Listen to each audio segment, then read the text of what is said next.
He is the co-owner and CEO and president of the New York Football Giants. John Mara here on the Rich Eisen Show. How are you, John? I'm doing great, Rich. How about you? I am doing fine. Literally, you were one of the first people I thought of when I heard all these names today, because you can put it all together in a way. What does it mean for George Young to go into the Pro Football Hall of Fame, John? You know, for us, it was something that was long overdue. You know, what he meant to our franchise when he took over in 1979 was something that is hard to put into words, because we were at the very bottom of the league at that point in time, and he lifted us to a place that, you know, we used to just dream about, building Super Bowl teams, putting together a great staff, and really setting us up for success for many years after that. And the big thing he did for us was, you know, he just made us more professional in everything that we did, from our medical department to our equipment department to our scouting to our pro personnel people, to just everything that he touched, he improved.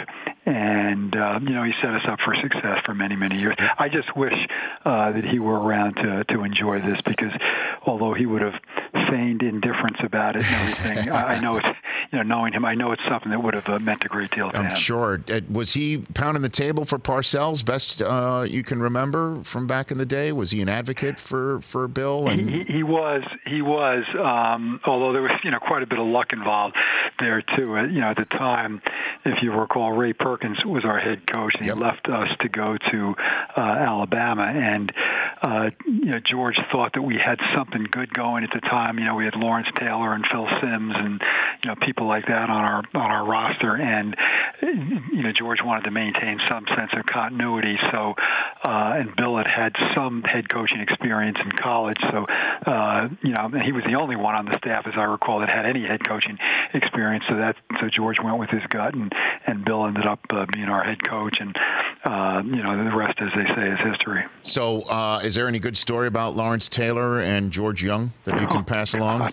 That's safe for work, John? I'm not sure there are very many of them that I'd want to repeat. I was about to say. But, you know, George was sold on him in 1979. I remember thinking at the time, God, we need a running back so badly, and there's George Rogers out there. And, you know, I had not seen Lawrence Taylor play, because there weren't a lot of North Carolina games on TV back then. And I remember George saying, "No, wait till you see this guy. He is something special, and you're gonna be thrilled that we got him." And sure enough, I mean, from the first practice at training camp in Pace University, you know, you could see the talent and the fire with which he played, and you know, that really set our franchise up, having him on our roster. And you know, and listen, he made a big pick in '79 too, when everybody wanted us to take a quarterback. Everybody wanted us to take Jack Thompson, the throw-in Samoan, was the big star back then, and instead we took, you know, a little-known quarterback by the name of Phil Simms out of Morehead State, and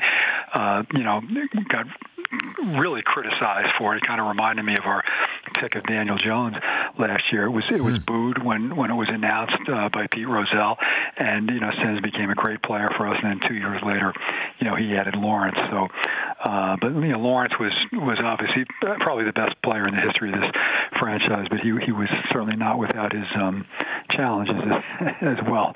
It's something we lived through, but, you know, was a great player, always played hard, and really set the tone for the rest of the team. John Mara, Giants owner, CEO, president, right here on the Rich Eisen Show. Paul Tagliabue finally got the call. John, I'm sure you've been in many a meeting with this man, and been many miles of football miles with him. What makes Tagliabue, in your mind, Hall of Fame worthy, John? Rich, I can't believe it took this long for him to get in there. I just don't. You know, he led the league through some pretty difficult times, was able to maintain labor peace.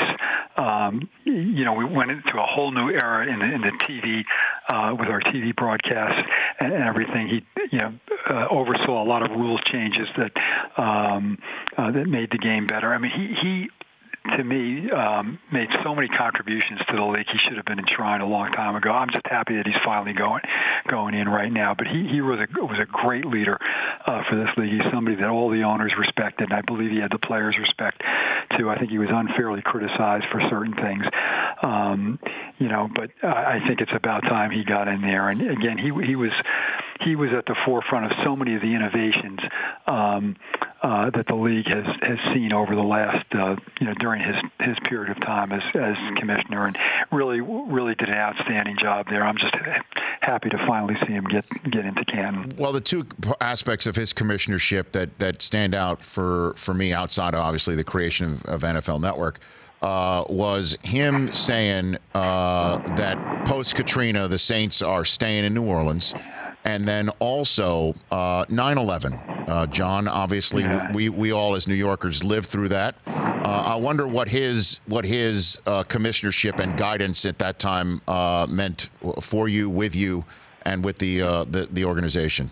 That was huge, Rich. I can remember sitting in my father's office during that period, and they're trying to make a decision on whether to play games the next weekend, and my father was adamantly opposed to that. We still didn't know how many people had been killed, in the World Trade Center, and Paul was instrumental in convincing, because there were a number of owners that wanted to go ahead and play, and Paul was instrumental in making a determination that no, it's not appropriate for us to play, and instead we got to be thinking about all the families who lost loved ones, and we got to treat the next weekend solemnly and not be playing football, and he was huge. And the other thing that you didn't mention, he was very much behind the NFL returning to Cleveland as well. So I think between Cleveland and staying the course in New Orleans, what he did in 9/11, starting the NFL Network, and a million other things, he is certainly a deserving Hall of Fame inductee. John Mara here on the Rich Eisen Show. I'm personally, I couldn't be more thrilled. I get emotional when I talk about Steve Sabol. He's one of my favorite people. Yeah. I've had the pleasure of getting to call colleague and a friend and to meet throughout my now 17 years coming up on NFL Network. What's your favorite memory of Steve, John? Just all the incredible content that he has created over the years, and he would come into owners' meetings and talk about some new innovations that they were doing and some new programming that they had in mind, and everybody was a fan of Steve's. I mean, what he meant to the league, and NFL Films, let's face it, is a unique organization, and I think has set the standard for many years for sports programming, and the creativity that Steve had,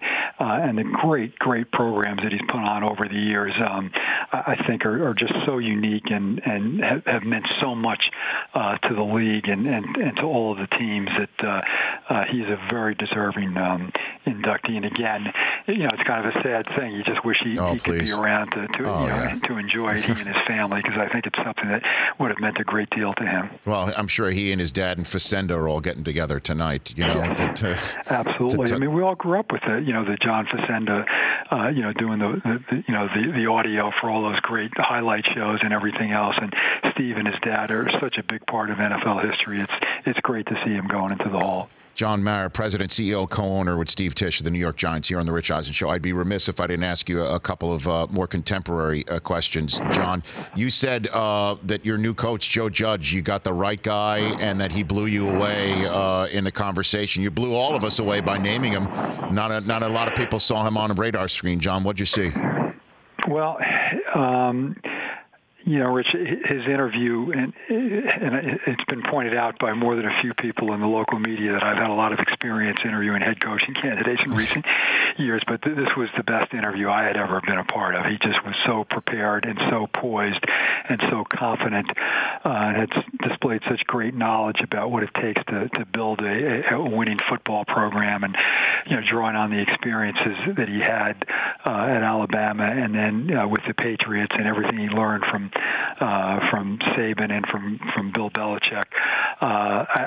He just was the whole package, and the way he handled the introductory press conference was very impressive too. You'd think he'd been doing that for 25 years, and he had never done it before. So, he's young. He's only 38 years old, but he's got a certain energy about him and a certain drive. And I always remember George Young talking about what he looked for in a head coaching candidate, and his big big qualities were, intelligence. Do they have something to prove, and energy level? Those were all huge things for him, and I see all of those factors in Joe. Now, we'll see. We haven't played a game yet, but we like what we've seen so far, and he's in the process of putting a staff together right now. And let's face it, we have nowhere to go but up. I love that. That's a total New York or New Jersey statement right there, man. That's and in terms of putting the staff together, word is you've got a former head coach in the division who has experience that could add to the staff, and Jason Garrett in the building as we are talking. Is that a fact, John? He is in fact in the building. Yeah, I think he's talking with Joe right now, and this will be Joe's decision to put his staff together, and we'll see if it works out with Jason. I know he's being very deliberate. He's talking to a lot of people, he's bringing a lot of people in here, and I think that's the right way to go about it. There's no, you don't get any prize for being the first one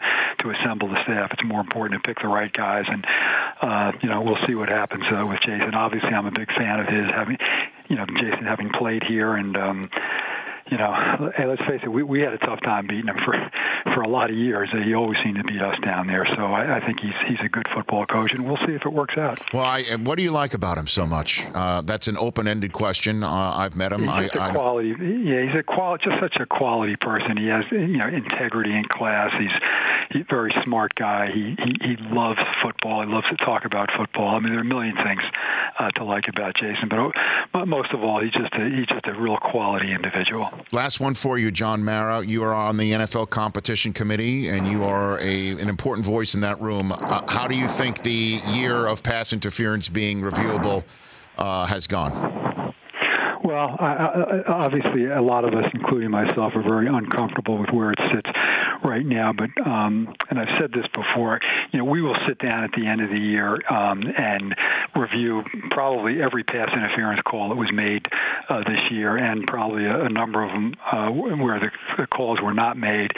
And we'll talk about it. And I want to get a chance to see all of them before I pass judgment on it. Sounds like it'll be a fun couple of days, doesn't it, Rich?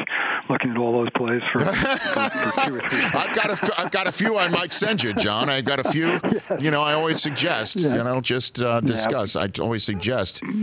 But I'm not sure. This was a 1-year rule, so I'm not sure it's going to get 24 votes again. But again, I want to sit down and look at the plays and listen to Al Riveron, and we usually have a couple of other officials in the room with us too, and just hear their perspective on it. And I just think I'm uncomfortable with where it sits right now, but there's going to be a lot of discussion over the next few weeks, even few months before the league meeting in March. Okay, and this is the last one for you, John Mara. As you know, John Madden said when he went into the Hall of Fame that he believes the busts talk to each other when the lights go down. When George Young's bust goes in the room, what's the conversation you think is going to be had between your dad and him, John? Oh, God almighty. There'd be a lot of discussion. The one thing that George used to say all the time, and we still laugh about it, we still say it here, he would say, John, whenever they say it's not about the money, guess what? It's about the money. He said that over and over to us for so many years. And right. Again, it's a line that we still use here, and I could see him saying that in the bus room in Canton for sure. And I'm sure a lot of people would agree. I'm sure there'll be a chorus in that room.